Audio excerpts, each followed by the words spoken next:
Hello everyone. Welcome to Reddit Visuals. I used to believe that if you stayed calm, paid your dues, and showed up consistently, people would eventually recognize your worth. What I learned instead is that some people only notice respect when it disappears, and by then, it's usually too late. This is the story of how I stopped giving my stepson everything for free, and how his entire world came crashing down because of it. I'm not the kind of guy who looks for gratitude. I never have been. I grew up in a house where you did what needed to be done, and you didn't expect applause for it. My dad worked construction, my mom worked nights at a hospital, and if something broke, you fixed it or you went without. That mindset followed me into adulthood, into my marriage, and eventually into a situation I never imagined would test me this deeply. I'm 46 now. I work in logistics management, nothing glamorous, but stable. I've spent over 2 decades building a career that pays the bills, keeps a roof over my head, and gives me a little cushion for emergencies. I'm careful with money, not cheap, just intentional. I don't gamble, I don't drink much, and I've never been interested in flashy things. What I do invest in is people, or at least I used to. I met my wife, Karen, 6 years ago. She had a son from a previous relationship, Evan. He was 16 when I came into the picture, already halfway through high school and firmly set in his ways. His biological father had been mostly absent since he was a toddler. Not completely gone, but inconsistent. The kind of parent who shows up when it's convenient, disappears when responsibility knocks. Karen did the best she could on her own, but she worked long hours as a dental hygienist, and Evan spent a lot of time by himself. Too much time, if you ask me. When Karen and I got serious, I made it clear. I wasn't trying to replace Evan's dad, but if I was going to be in their lives, I was going to be present. Not halfway, not performative, fully there. Karen appreciated that. She actually cried when I told her. She'd been carrying the weight of single parenthood for so long that the idea of having a partner who actually wanted to step up meant everything to her. Evan, on the other hand, tolerated me. Barely. At first, things were fine. Polite, distant, but manageable. I figured that was normal. He was 16, I was the guy his mom married, and trust takes time. I didn't push. I showed up. I drove into school when Karen had early shifts. I helped with homework he pretended not to need help with. When he struggled with calculus, I hired a tutor. $200 a week for 3 months. He passed with a B-.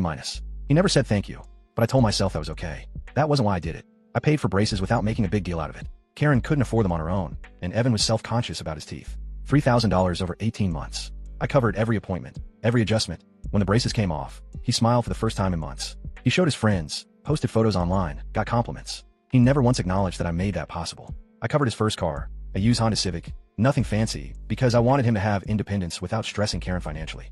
I spent weeks researching reliable models, checking VINs, negotiating with sellers.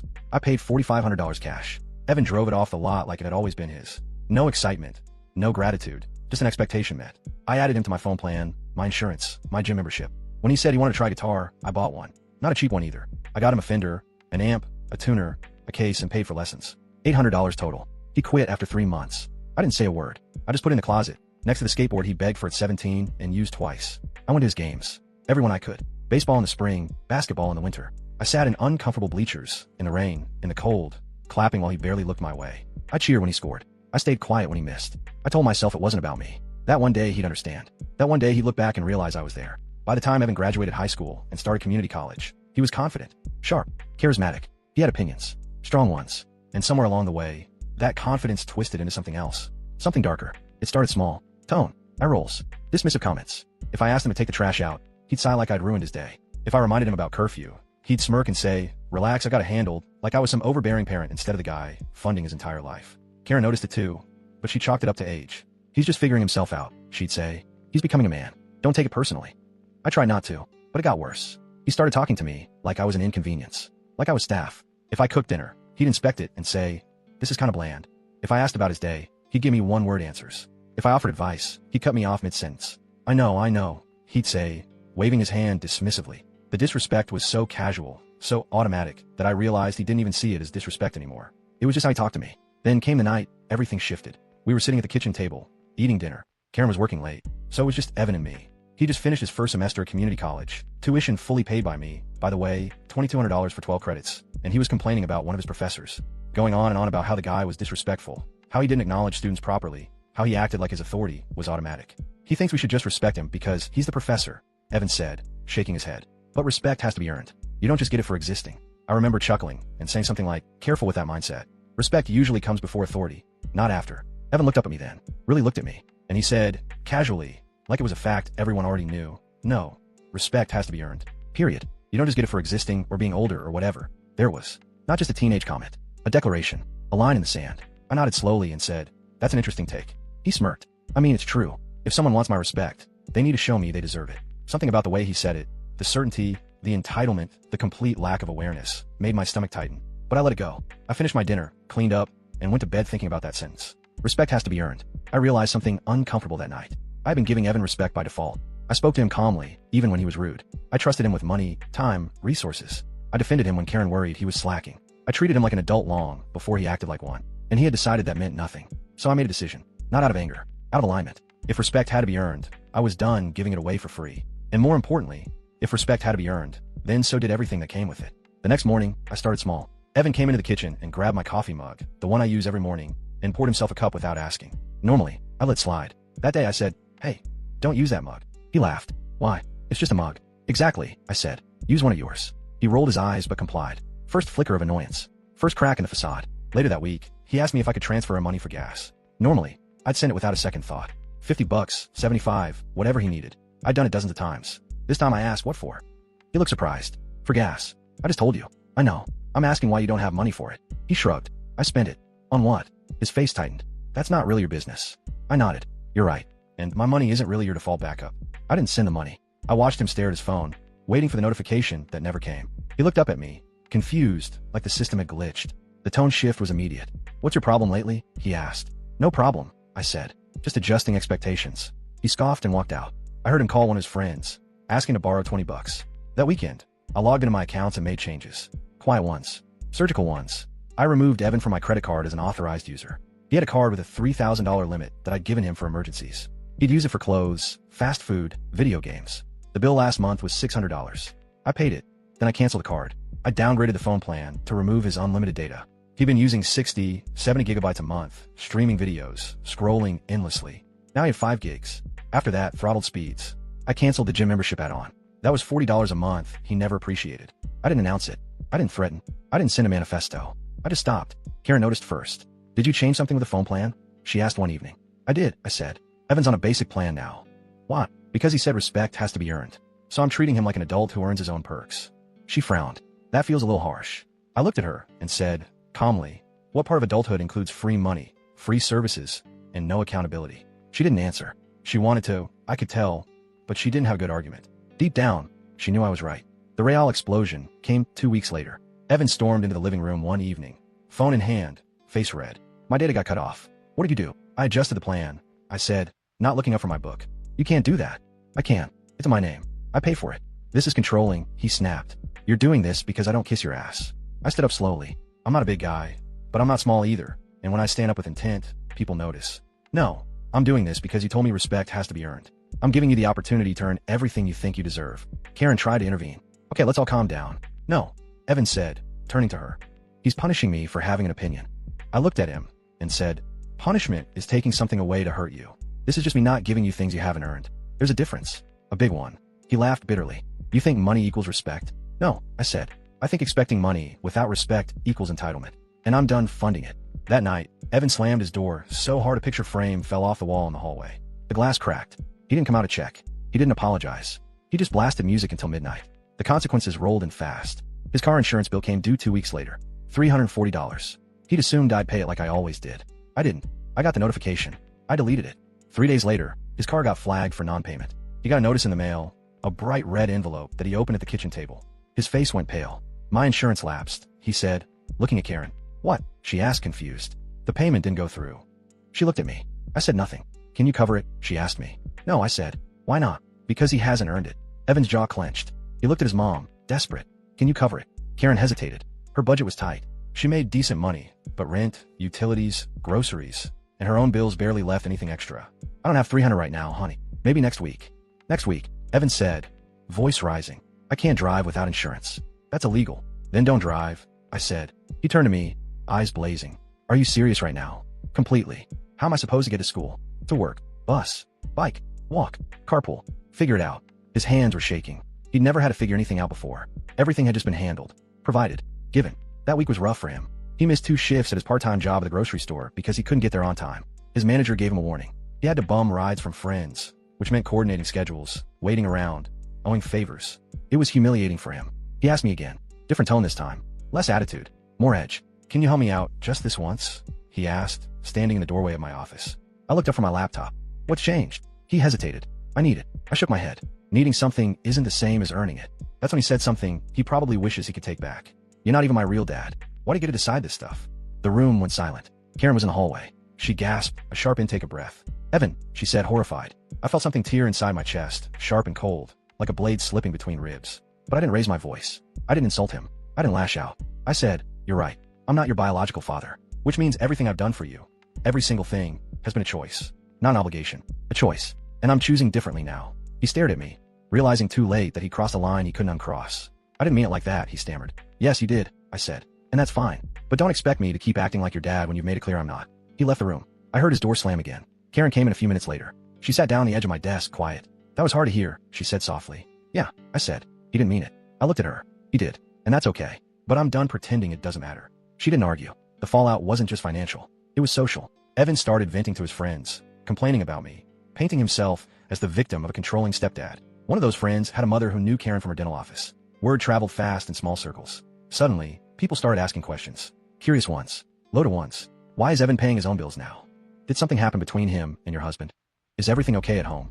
Evan didn't like that. He didn't like having to explain himself. He didn't like people asking if he'd done something wrong. Up until that point, he controlled the narrative. Now, people were connecting the dots on their own. Then came the college situation. Evan had been planning to transfer to a 4-year university in the fall. He'd applied to 3 schools, all out of state, all expensive. He'd been talking about it for months, showing Karen brochures, discussing majors, imagining his dorm room. When acceptance letters started arriving, he was ecstatic. He got in his top choice, a state school about 4 hours away. Tuition, room, and board came out to about $32,000 a year. He assumed I'd help cover it. One night at dinner, he brought it up. "So, I got my financial aid package today," he said, trying to sound casual. "It covers about half. I'll need help with the rest." Karen looked hopeful. "That's great, honey." He looked at me. "Can we talk about it?" "Sure," I said. "What's your plan?" He blinked. "My plan?" "Yeah. How are you planning to cover the other $16,000? I thought. I was hoping you could help." I took a sip of water. "Why would I do that?" His face fell. Because I need it. That's not a reason. I'm your stepson. And he looked at Karen, panicked. She looked at me, uncertain. "Are you seriously not going to help him with college?" she asked. "I paid for his community college," I said. "I paid for his car, his insurance, his phone, his gym, his braces, his tutor, his guitar lessons. I've given him tens of thousands of dollars over the years. And he told me I'm not his real dad. So no, I'm not paying for a $30,000 a year school." Evan's face turned red. "So you're punishing me forever for one thing," I said. "No," I said. "I'm letting you earn your own way like you said people should." "That's not fair," he said, voice cracking. "Life isn't fair," I said. "You've been living a version of life that was artificially easy because I made it that way. Now you're living the version everyone else lives. Welcome to adulthood." He didn't go to the university. He couldn't afford it. He stayed at community college for another year, commuting from home, working more hours, applying for every scholarship he could find. It wasn't what he wanted, but it was what he earned. Then came the spring break incident. Evan had been planning a trip with 3 of his friends. Beach rental in Florida, road trip down the coast, a full week of freedom. He'd been talking about it since January, saving up tips from his job, coordinating with the group. 2 weeks before the trip, one of his friends dropped out. The cost per person went up. Evan was short about $200. He came to me, hat in hand, quieter than before. "I know things have been weird," he said, "but I'm really close to having enough for this trip. Could you spot me $200? I'll pay you back." I thought about it. For a moment, I almost said yes. He looked tired. He looked stressed. He looked like a kid who just wanted a break. But then I remembered the smirk, the eye rolls. "But you're not my real dad." "No," I said. "Come on," he said. "It's just $200. Then it should be easy for you to earn. The trip is in 2 weeks. Then you should have planned better." His face hardened. "Fine." He told his friends he couldn't go. He said he had to work. He didn't tell them the real reason, that he didn't have the money, because that would have been embarrassing. But one of his friends figured it out. Asked him directly, "Dude, why didn't you just ask your stepdad? Doesn't he usually help you out?" Evan didn't have an answer that didn't make him look bad. If he said I refused, he'd have to explain why. If he said he didn't ask, he'd look proud and stupid. He said, "It's complicated." His friend shrugged. "Whatever, man." The group went without him. He saw the photos on social media. Beach sunsets, group selfies, inside jokes. He spent that week working double shifts and sitting in his room. Then came the family barbecue. Karen's sister hosted it. A big gathering at her house with aunts, uncles, cousins, neighbors. Evan came reluctantly. He'd been avoiding family events, probably because he didn't want to face questions. But Karen insisted. "We're going as a family," she said firmly. At the barbecue, Karen's sister, Linda, asked Evan about school, work plans. Casual conversation over potato salad. "So what are you up to these days?" Linda asked. "Just school and work," Evan said. "Still living at home." Evan hesitated. "Yeah." "That's smart," Linda said. "Save money while you can. Are you helping out with rent?" Evan's face went red. "Oh no, not really." "Oh," Linda said, surprised. "Well, I'm sure you're helping in other ways." Evan didn't answer. Later, Linda pulled Karen aside. I overheard them talking in the kitchen. "Is Evan okay?" Linda asked. "He seemed off." "He's going through a phase," Karen said. "What kind of phase?" Karen sighed. "He and my husband are working through some things." "What things?" Karen hesitated, then said, "Evan said some hurtful things. So my husband stopped helping him financially. Evan's learning to stand on his own." Linda's eyes widened. "Oh, that's probably good for him, honestly. My kids were the same way. Entitled as hell until I cut them off. Karen smiled weakly. I hope so. But the real shift came a week later. Evan got written up at work for being late 3 times in 1 month. His manager sat him down and told him that one more infraction would mean termination. Evan panicked. He needed that job. It was his only income. He came home that night, quiet, and asked if he could talk to me. We sat in the living room. He looked exhausted. I'm struggling, he admitted. I'm working as much as I can, but it's not enough. I can't keep up with my bills. My phone, my insurance, gas, food. I feel like I'm drowning. I nodded. Okay. I know I messed up, he said. I know I said things I shouldn't have, but I don't know what else to do. I looked at him for a long moment. What do you want from me? I don't know, he said honestly. I need help. Help how? I don't know, he repeated, voice breaking. I just don't want to feel like this anymore. That question mattered. That vulnerability mattered. I said, Evan, I'm not punishing you. I'm teaching you. There's a difference. You told me respect has to be earned. You treated me like I was an obstacle in your life instead of someone who chose to be in it. And now you're learning what life looks like without that support. He nodded, tears in his eyes. If you want things to change, I continued, you need to show me that you understand why they changed in the first place. I do, he said. I do understand. Then show me. Over the next few months, Evan changed. Not overnight, not dramatically, but slowly, genuinely. He started contributing to the household, taking out the trash without being asked, cleaning up after himself, cooking dinner once a week. Small things, but consistent things. He got a second job, weekend shifts at a coffee shop, to cover his expenses. He stopped asking for money. He stopped expecting things to be handed to him. He started saying thank you. For meals, for rides, for advice. Things he used to take for granted, he now acknowledged. He apologized to Karen for the stress he'd caused. He apologized to me, multiple times, for what he'd said. Not just quick apologies, but real ones. Sit-down conversations where he explained what he'd learned and how he'd changed. 6 months after I cut him off, he asked if we could talk. We sat on the back porch, beers in hand, the sun setting behind the trees. I wanted to thank you, he said. I raised an eyebrow. For what? For not letting me stay a spoiled brat, he said, laughing softly. I thought being independent meant not needing anyone. I didn't realize how much you were actually doing, how much I was taking for granted. I nodded. Most people don't. I'm sorry, he said, for what I said, about you not being my real dad. That was the worst thing I've ever said to anyone, and I didn't mean it. You did mean it, I said gently, at the time, but you don't mean it now, and that's what matters. He looked at me, eyes serious. You're more of a father to me than my biological dad ever was. And I'm sorry it took me this long to realize that. I felt my throat tighten. I didn't trust myself to speak. I don't expect you to start helping me again, he continued. I just wanted you to know that I get it now. I understand what you were trying to teach me. I looked at him and said, I appreciate that. We sat in silence for a while, watching the sky turn orange and pink. Eventually, I said, I'll help you with your insurance next month. He looked at me, surprised. You've earned it, I said. He smiled, a real smile, and nodded. We're not perfect now. We're not magically healed. But something shifted. Something real. Evan finished his associate's degree, transferred to a state school with a scholarship that covered most of his tuition, and he's working part-time to cover the rest. He calls me regularly, asks for advice, listens when I give it. Last month, he introduced me to his girlfriend. She asked how we met, and Evan said, This is my dad. Not stepdad, just dad. I learned that respect, given freely, can be mistaken for weakness. That sometimes the most powerful lessons aren't taught with words, but with absence. That some people need to lose something before they can appreciate what it was worth. So now I'm asking you, was I the asshole for stopping the respect and the funding that came with it? What would you have done in my place? Drop a comment and tell me your verdict. If you enjoyed this story, make sure to like the video and subscribe to Reddit Visuals. It really helps the channel grow, and there are plenty more stories like this coming your way.